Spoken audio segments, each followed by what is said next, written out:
السلام علیکم دوستو، امید ہے آپ سب خیریت سے ہوں گے۔ آج کی اس ویڈیو میں لایا ہوں آپ کے لیے بہت ہی عجیب اور مجرب وظیفہ۔ وہ وظیفہ یہ ہے کہ حضرت ابو درداء رضی اللہ تعالیٰ عنہ سے مروی ہے کہ رسول اکرم صلی اللہ علیہ وسلم نے ارشاد فرمایا، جس شخص نے صبح اور شام 7 مرتبہ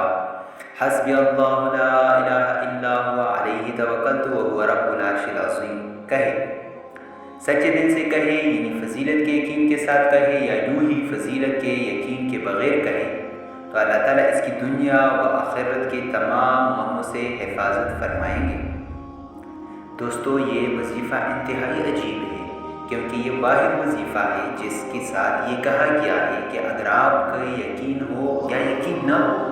تب بھی آپ کے کام ہو جائیں گے۔ تو یہ ایک انتہائی عجیب کلمہ ہے، اور دوستو اس کو 7 مرتبہ صبح اور 7 مرتبہ شام کو اگر